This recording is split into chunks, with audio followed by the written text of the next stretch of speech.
So this is my parting shot because these children are fantastic. We've been reading some quite long stories, and we've tried to dramatise 3 parts of them. So the first one, there's an introduction, so just enjoy, it's good fun. Each show lasts about 4 or 5 minutes. I think one of them's about 10. And do please laugh at the right time, okay?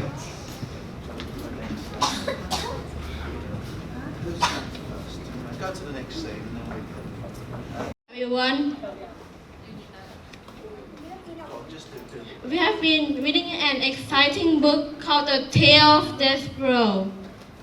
So, we have 4 main characters. The Queen, which is married to the King, and the Princess, and a scary little rat called Roscuro. So, in this scene, while the Princess, the Queen, and the King were enjoying their delicious soup, Roscuro did something shocking. He jumped into the Queen's soup, causing chaos in the kingdom. And hope you enjoy this scene. Begin. Let's focus on this practice. Let's focus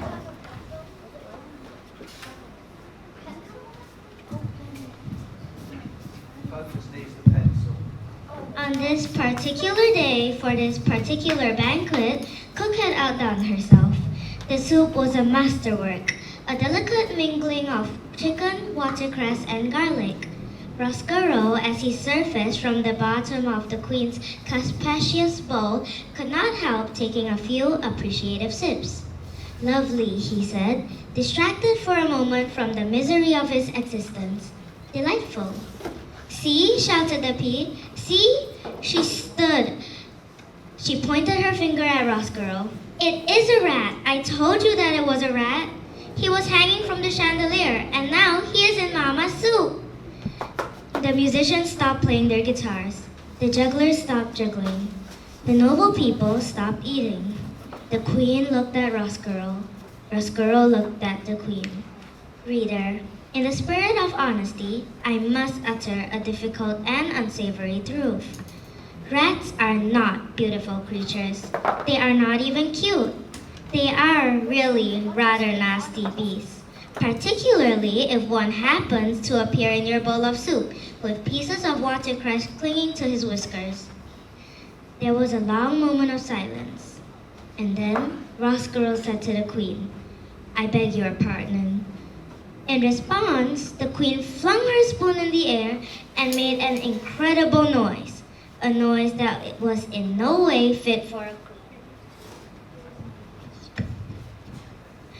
A noise somewhere between the neigh of a horse and the squeal of a pig, a noise that sounded something like this. Ah!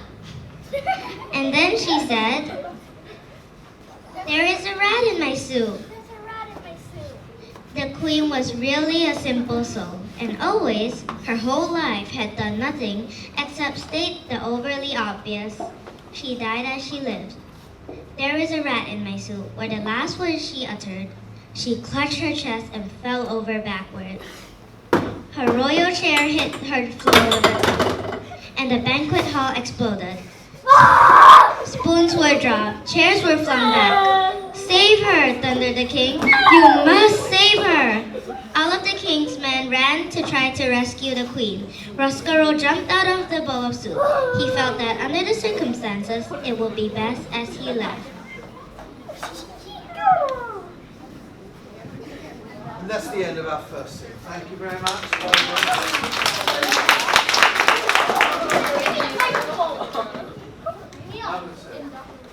Extra chair, please.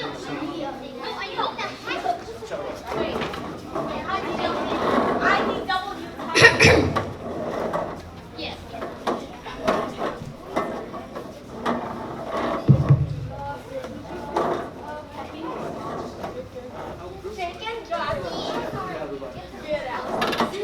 Chicken jockey.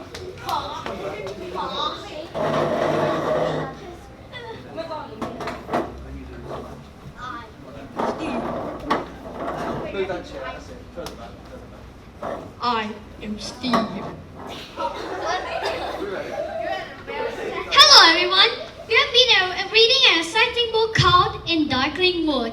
This is the scene where Alice is desperately wants to see her brother Leo, he having a heart transplant. This is the people in the train. The narrator, couple of volcanoes, trees, and St. Mark's International School with no apostrophe. Begin! The train gets up speed.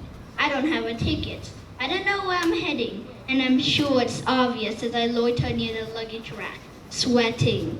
I stick out less if I sat down in a seat, so I find somewhere quiet in a nearby carriage.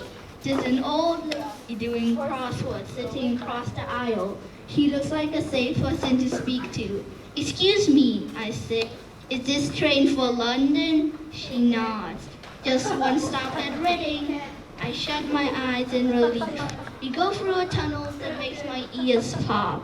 Then over miles and miles of flat, flooded fields. Theo would love to be here right now. The window seat is perfect for playing Count the Crows. First one to spot 100 crows is the winner. We've played it on so many journeys. It's a Campbell family tradition.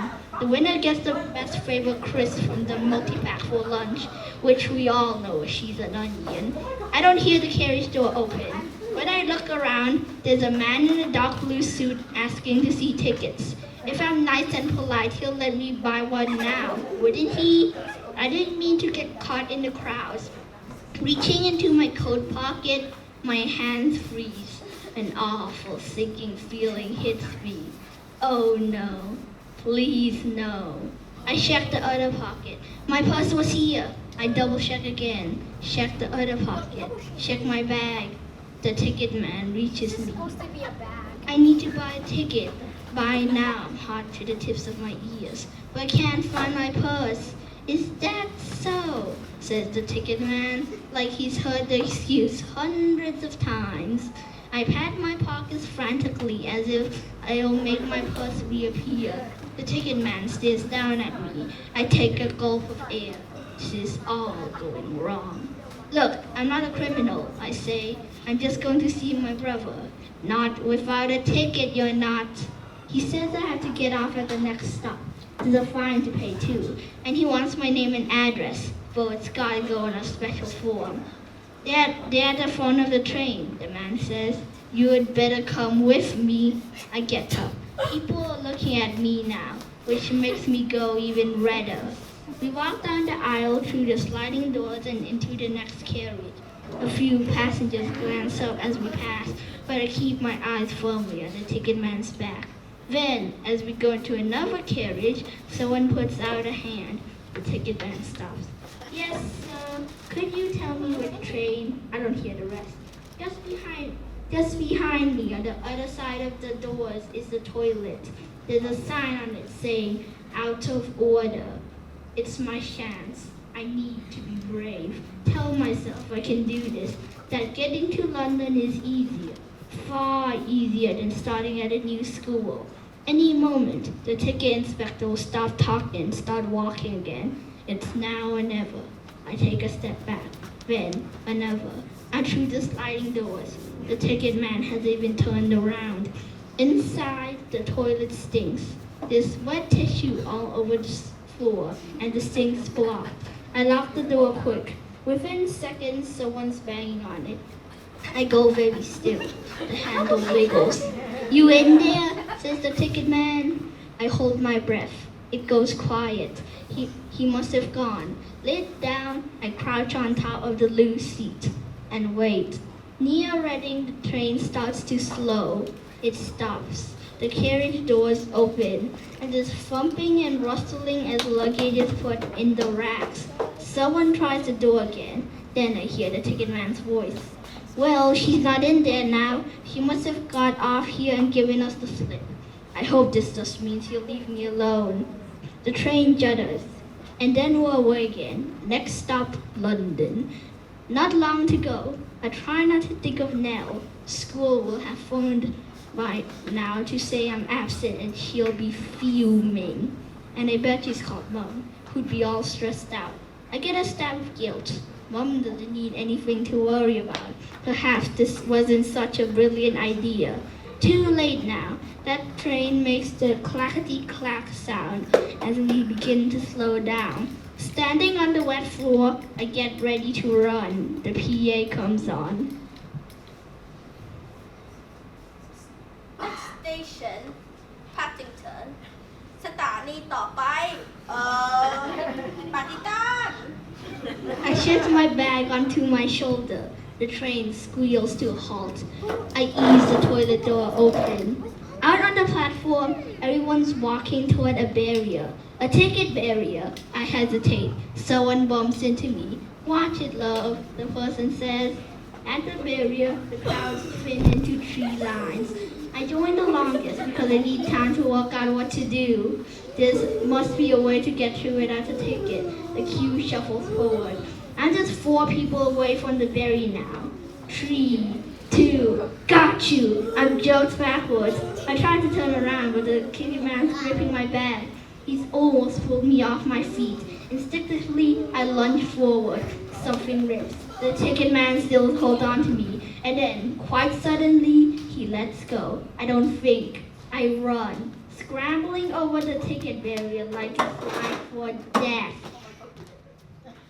Normal behaviour in the UK.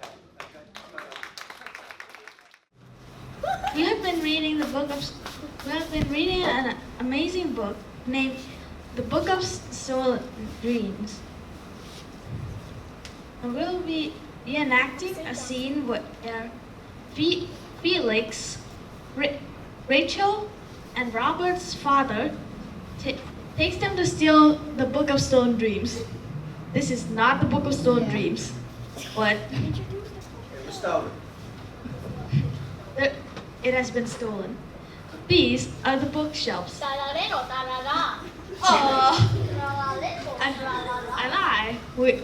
we've heard of them.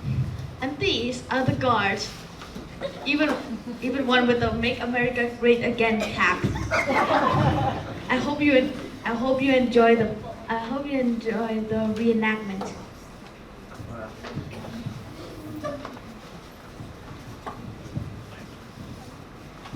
One night, her father told her a secret as he tucked her in. He said that according to legend, the dreams were capable of great magic, but no one knew how to make the magic work. It had long been forgotten, if it ever existed. Rachel had never seen the book until now. Oh, Dad, it's beautiful. You wait. Felix took the 4th and final key from the keyring.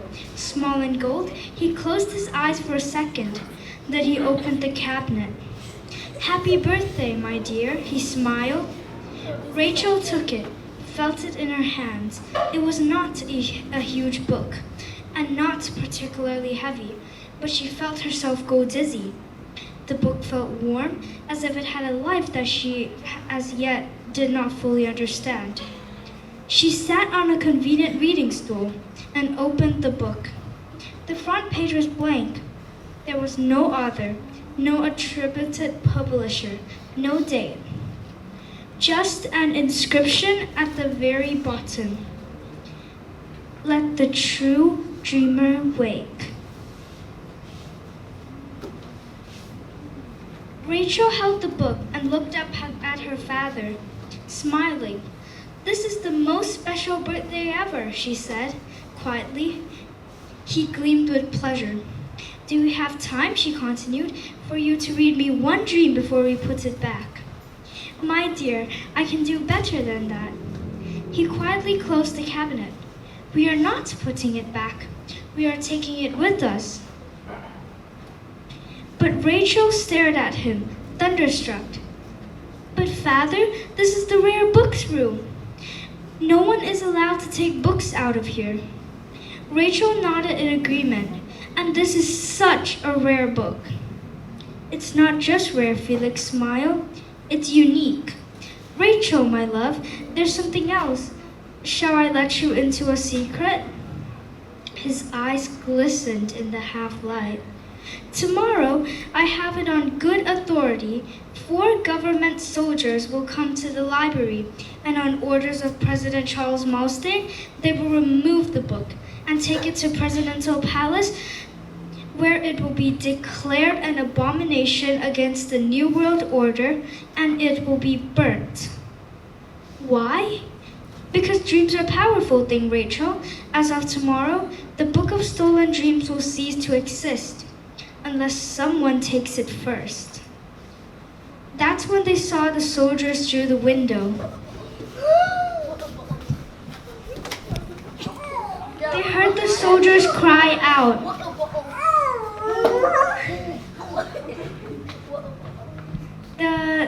Actually, the translation is this way: I heard a ringing there inside. Felix grabbed his children and they ran down another narrower corridor. Felix knew the building by heart, and amidst her panic and terror, Rachel felt a surge of hope. That this one fact, that her father had worked in this building and loved this building for so many years, must count for something, must mean something. This building was his friend.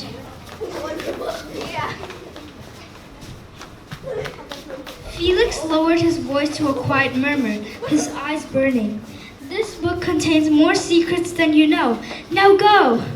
And without further discussion, Felix grabbed a grate, replaced it in the ceiling, jumped down, and kicked the ladder far away from where it might indicate any escape. Just as the soldiers rushed into the room, Rachel remembered what happened next with great vividness. Through the grate, she watched as Felix raised his hands in the air. The soldiers trained their guns on him, shouting, "Down to the ground!"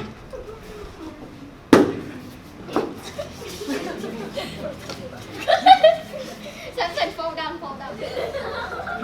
You have to read on to find out what happens to Felix. Okay. Well done, everyone.